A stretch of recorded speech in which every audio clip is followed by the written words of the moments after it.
রমজান মাস এর আরেকটি বৈশিষ্ট্য হলো এই মাসে আল্লাহ নাজিল করেছেন কোরআন। আমার আপনার রমজান যেন কোরআনময় রমজান হয়। কোরআন তিলাওয়াতের মাধ্যমে আমি এই রমজান মাস অতিবাহিত করার সর্বোচ্চ চেষ্টা করব।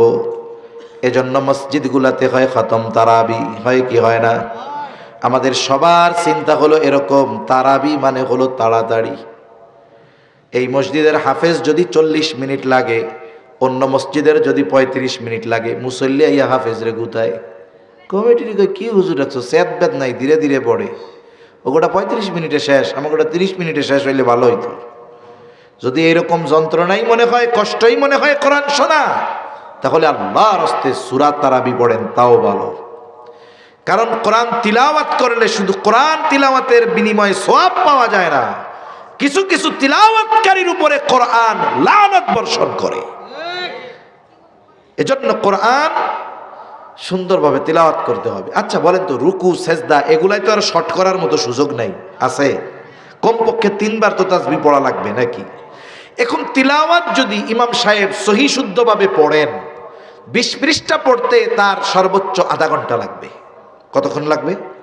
উনি যদি আরো স্পিডে পড়েন, তাইলে মনে করেন 20 মিনিটেই পড়লো, কিন্তু 20 মিনিট মানে প্রতি মিনিটে এক এক পৃষ্ঠা যদি পড়ে, তাহলে পড়ার গতি হবে তো সে রকেটের মতো, হক আদায় হবে না, কোরআন শুদ্ধ হবে না। শুদ্ধ যদি না হয় নামাজ হবে না, ঠিক কিনা বলেন? আবার কোরআনের লানত, আপনি আমি যদি 10টা মিনিট সময় একটু স্যাক্রিফাইস করি, 15টা মিনিট যদি একটু স্যাক্রিফাইস করি, একটানা 15 মিনিট না তো 20 রাকাতে 15 মিনিট সময়, প্রতি রাকাতে 1 মিনিট করেও যদি অন্য মসজিদের চাইতে সময় বেশি লাগে, 20 রাকাতে 20 মিনিট, এতটুকু সময় যদি আমরা একটু কষ্ট করি, হাফেজ সাহেবরা কোরআন সহি শুদ্ধভাবে পড়তে পারবেন। মুসল্লিরা, আরে ভাই আপনি কোরআন শুনবেন, আপনার তো কমপক্ষে অর্থ না বুঝলেও কি পড়তেছে এটা তো বোঝার দরকার, ঠিক কিনা? এজন্য আপনারা মুসল্লিরা মসজিদে গিয়ে বলবেন হাফেজ সাহেবদের কোনো তাড়াহুড়ো নাই, আপনি কোরআন ধীর স্থিরতার সাথে পড়েন। আপনি যতটুকু না হলেই নয়, আপনি সহি শুদ্ধ করে সুস্পষ্টভাবে যতটুকু তাড়াতাড়ি পারবেন, ওর চাইতে অতি গতিতে আপনি পড়তে যাবেন না। আপনি আমি 20টা মিনিট সময় যদি কোরআন নাজিলের মাসে কোরআনের জন্য না দিতে পারি, এটা আমাদের জন্য কষ্টের, লজ্জার, দুর্ভাগ্য, ঠিক কিনা বলেন? আর যদি আপনার মনে হয় কষ্ট, আপনার দরকার নাই, আপনি গিয়ে সূরা তারাবি পড়েন, আপনার জন্য তাও ভালো, ধীরে ধীরে সূরা তারাবি পড়েন।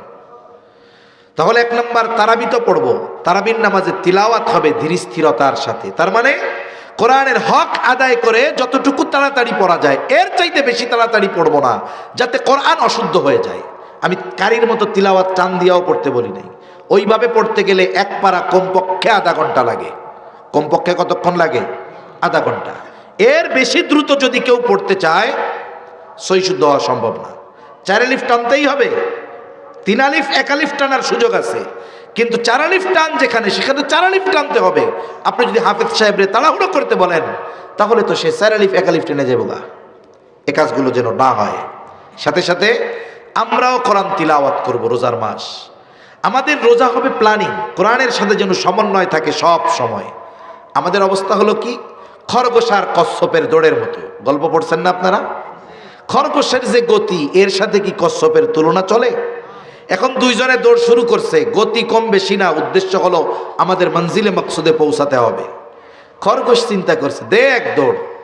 কচ্ছপ, আমি 5 মিনিটে যা দৌড়াবো 5 ঘন্টায় পারবে না। এবার উনি 5 মিনিট দৌড়াইয়া কিছু দূর গিয়ে ঘুমায় পড়ছে, যে বাকিটুক উইটা পাড়ি দিব।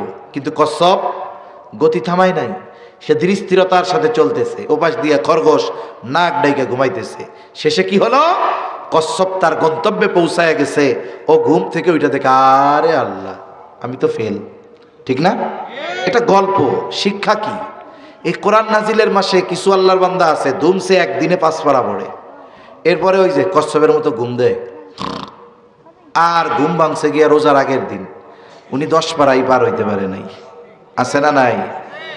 আমি আপনি সিস্টেম করি কি, রোজার মাসে দেখেন স্বাভাবিক সময়ে যারা জামাতে অংশগ্রহণ কম করে, এরাও চেষ্টা করে রোজার মাসে 5 ওয়াক্ত জামাতে পড়ার জন্য। প্রতি ওয়াক্ত নামাজে 4 পৃষ্ঠা। কয় পৃষ্ঠা? 4 পৃষ্ঠা। নামাজ কয় ওয়াক্ত? 4 পাশা 20, হাফেজি কোরআনে 20 পৃষ্ঠায় 1 পারা।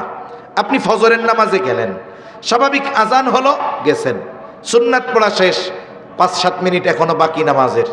স্বাভাবিকভাবে যারা কোরআন সহি শুদ্ধ পড়তে পারে এরা 10 মিনিটে মোটামুটি 2 পৃষ্ঠা পড়ে ফেলতে পারে শুদ্ধভাবে।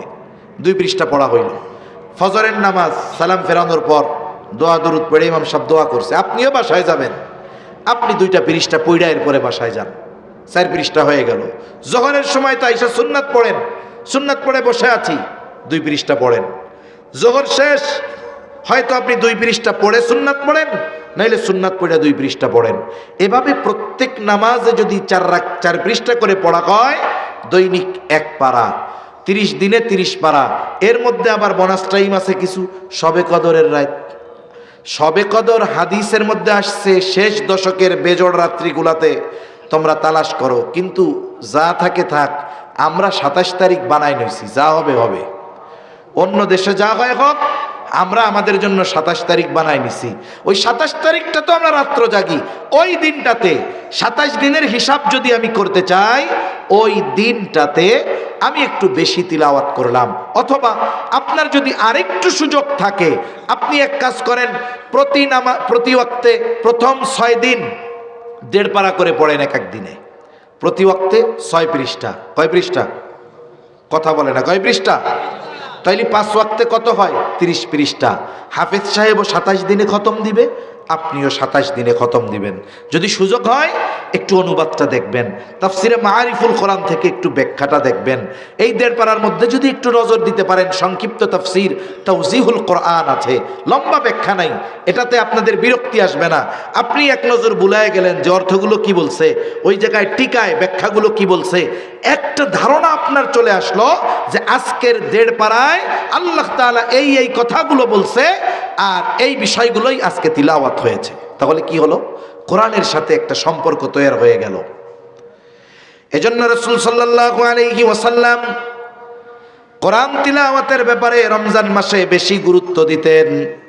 যতটুকু নাজিল হতো জিবরাইল আলাইহিস সালাম পুরাটা নবীজিকে শোনাতেন, নবীজিও পুরাটা আবার জিবরাইল আলাইহিস সালামকে শোনাতেন। এই যে দাওর করা, এটা দেখুন জিবরাইল আলাইহিস সালামের আমল, আমার আপনার নবীজির আমল।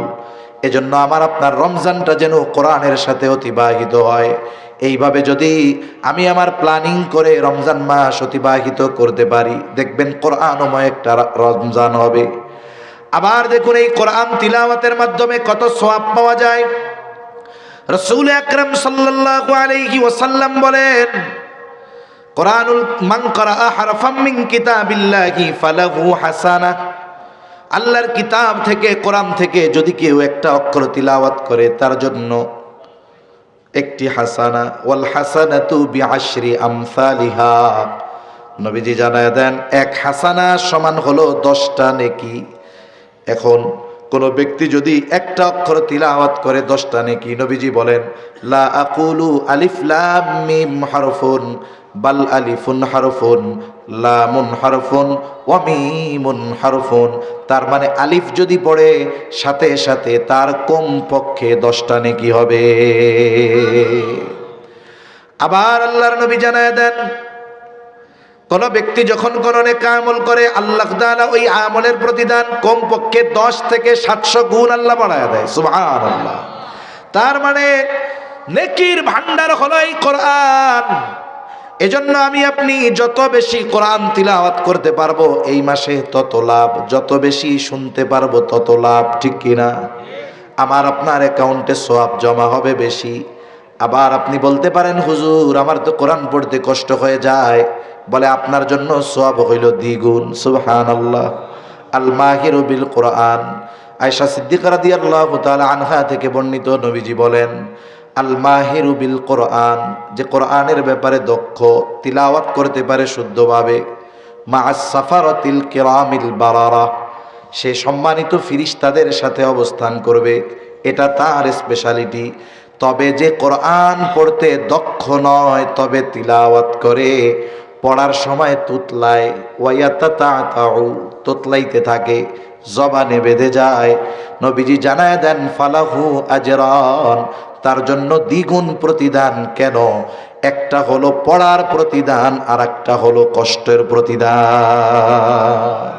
তার মানে বোঝা গেল যে পড়তে পারে না তার আরো সব বেশি কষ্ট হওয়ার কারণে। আল্লাহ তাআলা কত মেহেরবান। মুসলিমের হাদিস, নবীজি বলেন ইমামদারের পায়ে যদি কাঁটাও ফুটে, কষ্ট পায়, এর কারণেও আল্লাহ তার সওয়াব দান করে। সুবহানাল্লাহ। কোরআন পড়তে গিয়ে কষ্ট যদি হয়, কষ্টের কারণে সওয়াব, তিলাওয়াতেরটা তো আছেই। তাহলে রমজান কোরআন তিলাওয়াতের মাধ্যমে কাটাবো তো ইনশাআল্লাহ আমরা। কথা আর বেশি লম্বা করব না, যেহেতু রমজান মাস চলে আসছে। কোরআনময় রমজান যেন আমাদের হয়, রোজাগুলো যেন গুনাহ মুক্ত হয়, আর কোরআনের সাথে আমরা যেন সময়টা বেশি কাটাতে পারি, এই প্রচেষ্টা থাকবে তো ইনশাআল্লাহ। এজন্য নবীজি জানায়া দেন, সর্বশেষ হাদিসটা বলে শেষ করে দেই, আসসিয়ামু ওয়াল কোরআন ইয়াশফাআন লিল আবদি ইয়াউমাল কিয়ামাহ। নবীজি সাল্লাল্লাহু আলাইহি ওয়াসাল্লাম বলেন, সিয়াম, রোজা আর কোরআন কিয়ামতের দিন বান্দার জন্য সুপারিশ করবে। সিয়াম আর কোরআন, ওই কিয়ামতের দিন বাপ চিনবে না, মা চিনবে না, ছেলে চিনবে না। আল্লাহ তাআলা বলেন, ইয়াউমা ইয়াফিরুল মারউ মিন আখিহি ওয়া উম্মিহি ওয়া আবিহি ওয়া সাহিবাতিহি ওয়া বানিহি লিকুল্লি ইমরিইম মিনহুম ইয়াউমাইযিন শা'নুন ইউগনি। কিয়ামতের দিন ভাই ভাইয়ের থেকে পলায়ন করবে, পিতামাতার থেকে পলায়ন করবে, স্ত্রী সন্তানদের থেকে পলায়ন করবে। প্রত্যেক মানুষ নিজের চিন্তায় বিভোর থাকবে ওই কঠিন মুসিবতের দিন। কোরআন আর সিয়াম বান্দার জন্য সুপারিশ করবে। রোজা আল্লাহর কাছে বলবে, আয় রব, ইন্নী মানাতুহুত তুআমা ওয়াশ শাহাওয়াত ফাশাফি'নি ফীহি। আমি আপনার এই বান্দারে খাবার থেকে, স্ত্রীর কাছে গমন থেকে বিরত রেখেছি। ইন্নী মানাতুহুত তুআমা ওয়াশ শাহাওয়াতি বিন নাহার ফাশাফি'নি ফীহি। দিনের বেলায় আমি তারে খাইতে দেই নাই, তার স্ত্রীর কাছে যাইতে দেই নাই। আপনি তার ব্যাপারে আমার সুপারিশ কবুল করেন। কে বলবে? জোরে বলেন না কে? এরপরে কোরআন বলবে, আয় রব, ইন্নী মানাতুহুন নাওমা বিল্লাইল। আমি তারে রাতের বেলা ঘুমাইতে দেই নাই। রাতে সে কোরআন তিলাওয়াত করেছে, কোরআন তিলাওয়াত করেছে, রাত জেগেছে, কোরআন তিলাওয়াত করেছে, আমারে পড়তে গিয়া সে ঘুমাইতে পারে নাই। তার মানে সে বলবে আমি তারে ঘুমাইতে দেই নাই। কেন? বলে কোরআনের মজা মোহাব্বত যার অন্তরে আছে সেই তো কোরআন তিলাওয়াতে রাত কাটায়া দেয়। আমি তারে রাতের বেলা ঘুমাইতে দেই নাই, ফাশাফি'নি ফি। আপনি তার ব্যাপারে আমার সুপারিশ কবুল করেন। নবীজি সাল্লাল্লাহু আলাইহি ওয়াসাল্লাম বলেন, আল্লাহ তাআলা সিয়াম এবং কোরআনের সুপারিশ ওই ব্যক্তির জন্য কবুল করে নিবে। ওটা তো শুধু কিয়ামতে, কবরের মধ্যে সূরা মুলক যারা তিলাওয়াত করে দৈনন্দিন, এই সূরা মুলক কবরের আযাব থেকে বাঁচার কারণ হবে। সূরা ওয়াকিয়া যারা দৈনন্দিন তিলাওয়াত করে রাতে সন্ধ্যার পরে, আল্লাহ তাআলা তাদেরকে রিজিকের অভাবে ফেলবে না। সাথে সাথে হাদিসের মধ্যে আসছে সূরা বাকারা, আলে ইমরান, এইটা তাদের তিলাওয়াতকারী যারা ছিল দুনিয়ায়, কবরের মধ্যে একজন দাঁড়াবে মাথার কাছে আর একজন পায়ের কাছে, আযাব দেওয়ার কোনো সুযোগ দিবে না। সুবহানাল্লাহ বলেন। সেজন্য এই কোরআনের সাথে আমাদের সম্পর্ক গড়ার দরকার আছে না নাই? যে কোনো এক উপলক্ষে একটা জিনিস শুরু হয়, ঠিক না? কতজন তো একটা দিবসের অপেক্ষায় বসে থাকে গুনাহ করার জন্য। এই মাসেই একটা তারিখ গেছে না, কতজন এই দিনের অপেক্ষায় ছিল যে ওই দিন তার গুনাহ স্টার্ট হবে। আমাদের সামনে কোরআনের সাথে সম্পর্ক গড়ার এক সুবর্ণ সুযোগ সময় চলে আসছে। এই রমজান যেন হয় কোরআনের সাথে সম্পর্ক গড়ার, এই রমজান যেন হয় আমার আপনার গুনাহমুক্ত জিন্দেগি গঠন করার, এই রমজান যেন হয় আমার জান্নাতের পথের পথিক হওয়ার। এই প্রচেষ্টা আমরা করব তো ইনশাআল্লাহ? কারা কারা করব? নারায়ে তাকবীর, নারায়ে তাকবীর। মাশাআল্লাহ, হাত নামাই। শুনুন, মেহরবানি করে, সুদূর চট্টগ্রাম থেকে মেহমান এসেছে, বড় বুজুর্গ মানুষ, বড় মুহাক্কিক, একজন মুহাদ্দিস। একজন মুহাদ্দিসের সম্মান মর্যাদা কত বেশি। আলেম আছে, একটা হলো সোহবতওয়ালা আলেমের অভাব। বাংলাদেশ নয়, গোটা পৃথিবীর মধ্যে অন্যতম বুজুর্গ নানুপুরি হজরতের সোহবতে ওনাদের সময়গুলো কাটে। এজন্য হজরত অনেক দীর্ঘ আলোচনা করবে না। মেহমান আসলে তার কদর করার দরকার আছে না নাই? এজন্য যারা গেছেন মেহরবানি করে আর কেউ উঠবেন না। হজরত অল্প সময় কথা বলে দোয়া করবে, এরপরে আমরা হজরতের সাথে দোয়া করে ফিরবো ইনশাআল্লাহ। কারা কারা থাকবো হাত উঁচা করেন।